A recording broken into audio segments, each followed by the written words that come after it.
Assalamualaikum and very good afternoon. Good afternoon, good evening. Hi Mami, apa khabar? Okay, hari ni tajuk kita. Mami bekerja dari rumah, working from home tapi positif COVID-19. Macam mana boleh jadi macam tu? Okay, basically hari ni dia nak share. Story ni real story from my friend. Okay. Basically, she's from HR department, bekerja dari rumah. Okay. Working from home but affected with coronavirus yang datang entah dari mana menyebabkan seluruh rumah dan kawasan persekitaran terpaksa disanitize. Okay, dan Mami terpaksa tinggal jauh di pusat karantin, jauh daripada anak, jauh daripada suami dan Alhamdulillah Mami dah kembali sihat. Okay, nasib baik yang sangat-sangat bernasib baik sebabnya suami, anak-anak dengan suami negatif COVID-19. Hanya kawan Mira, hanya Mami je yang dapat COVID-19 positif waktu tu. Okay, basically macam nak cakap tadi, sahabat Mira ni bekerja di HR department. Dia memang jarang keluar rumah since semua orang bekerja dari rumah. Okay, her last outing was on 13 Julai. Last dia keluar pergi office was 13 Julai tau. Masa tu dia pergi office sekejap je. And then kawan Mira cakap dia sakit, dia mula sakit pada 26 Julai. So there's a big gap. So tak sure sama dia dapat corona tu daripada office ataupun di persekitaran. Okay, and then according to her juga, yes, dia busy kan. Saja orang-orang busy ni dia order je makanan, dia order dekat GrabFood. Last pun dia kata 24, 25. And yes, dia kata 24, 25 Julai lah. And yes, masa tu Julai dia kata memang dia banyak order barang online lah. Okay, tapi dia tak ambil barang tu physically, jumpa dengan orang yang hantar tak, memang tak ada. Dia kata sebab dia tinggal kat apartment. So semua barang tu dia orang memang letak dekat mailbox. So dah lama sikit baru dia turun ambil barang-barang tu dekat mailbox because she's basically staying dekat apartment. Okay. So simptom-simptom mula keluar pada 26 Julai according to her lah. Okay, sakit. Apa simptom yang kawan Mira ni alami? Okay, setiap orang tak sama simptom dia. Ada orang tak ada simptom langsung, ada orang ada simptom. So nasib baik kawan Mira ni ada simptom. Kenapa nasib baik? Nanti Mira cerita. Okay, antara simptom yang kawan Mira ni alami ialah sore throat, sakit tekak. Okay, dia mula batuk-batuk kering, dia hilang selera makan, hilang deria rasa, hilang deria bau, and then start untuk demam-demam ringan. Okay, so macam for her, she don't take it too serious sebab waktu tu dia sangat excited untuk pergi for second vaccination. So basically she already went for first vaccination and then work from home. Tiba-tiba sakit on 26 Julai. Tadi sakit-sakit simptom-simptom tu Mira cakap apa simptom tu, dan on the 30th Julai dia rasa macam dah tak larat sangat, dah macam dah very weak. So on that day yang dia pergi ambil test COVID-19 and then she got to know that she's positive COVID-19 dan Alhamdulillah sebab anak dengan suami tak kena. Okay, anak dan suami semua negatif. Okay, kecuali kawan Mira seorang ni. Okay, so basically masa yang dia sakit 26 hari bulan tu dia just ambil ubat medication biasa. Kalau macam demam kita ambil Panadol, kalau sesama kita ambil ubat sesama kan, macam tu lah. Lebih kurang macam dia batuk kering dia ambil lah ubat batuk, things like that.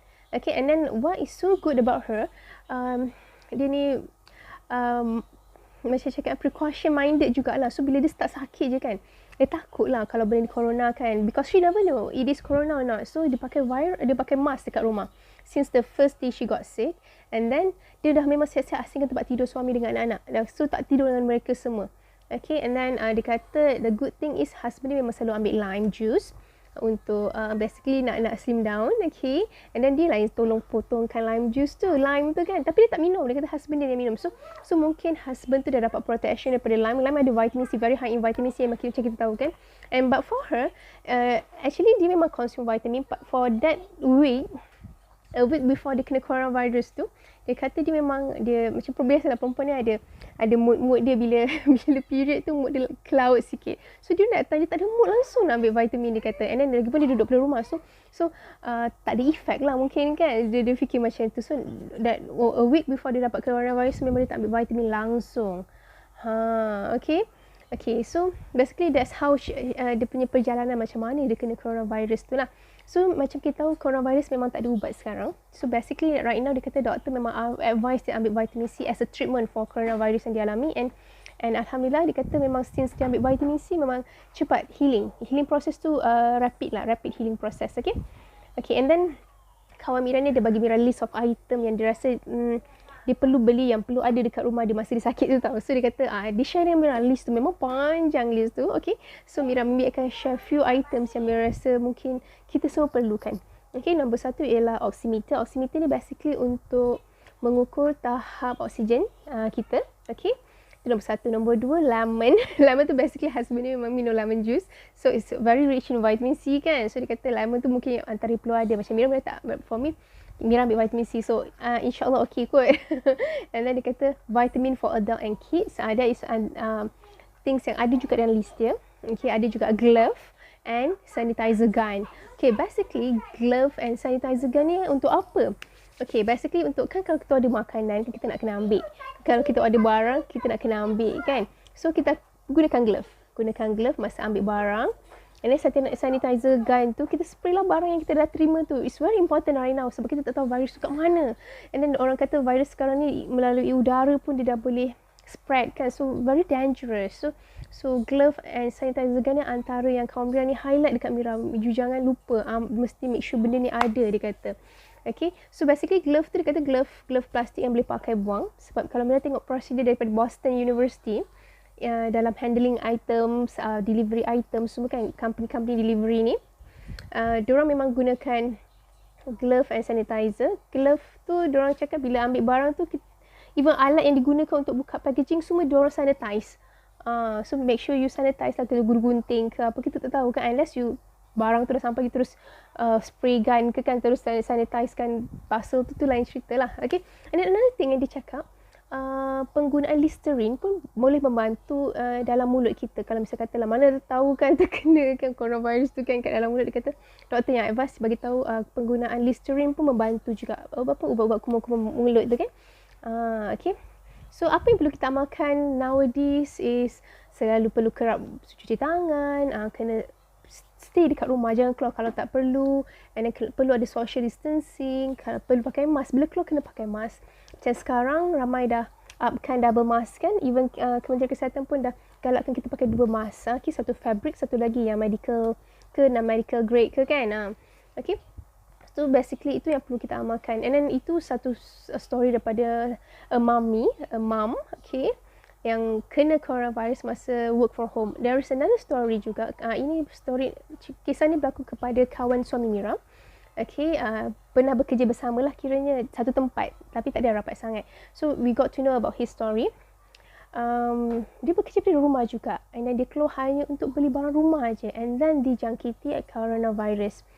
Okay, so few days after that dia masuk hospital.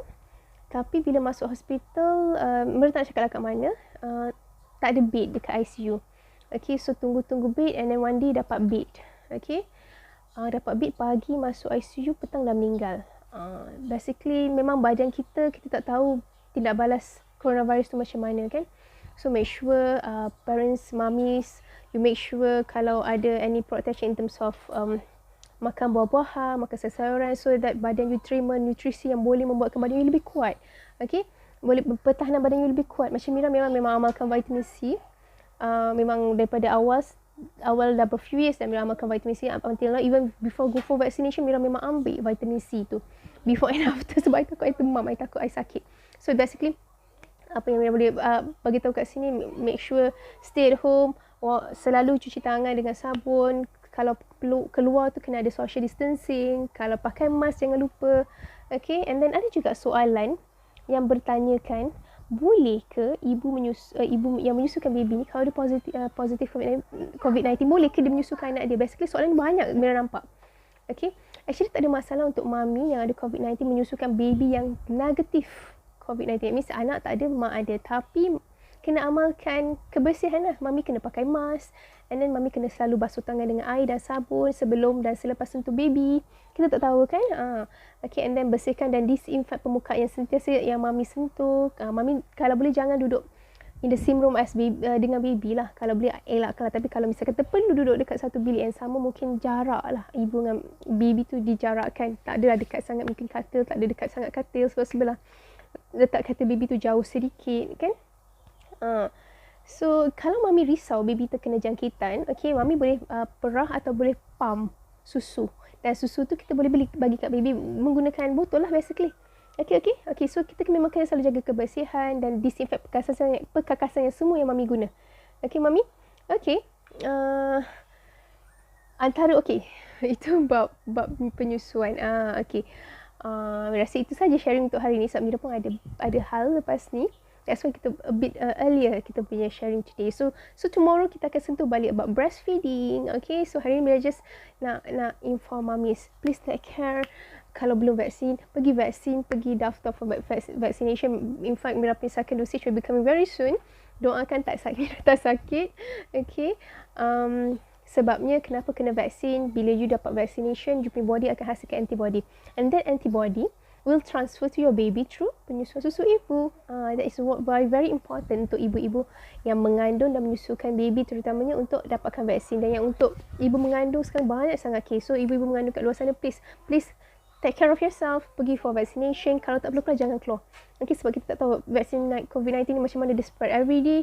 20,000, 19,000, 17,000, 21,000. Kita tahu a lot of cases right now. So please take care. Okay, nak sekarang sekolah pun nak dibuka. Kan macam-macam yang jadi. So mummies, please take care. And hopefully sharing hari ni bermanfaat so that mummy dapat cakna lah apa benda-benda yang perlu ada kat rumah kalau misalkan terkena COVID-19. Antara yang penting mesti ada lah oximeter. And then kalau perlu rasa spray sanitizer punya spray tu perlu ada kat rumah, please get it, because sekarang ni kita memang senang beli barang semua online. So if you think nak lebih selamat ada benda tu, beli dapatkan. Okay, itu saya. Mira tak jual tu, Mira just bagi tahu. Itu antara cara kita untuk sentiasa selamat dan dijauhkan daripada COVID-19. Stay safe, stay at home. Tak perlu keluar, kalau perlu beli order barang online, just do it. But make sure you sanitize all the things before you buka. Okay, mami. Itu saya share untuk hari ini. Thank you for joining in. Assalamualaikum.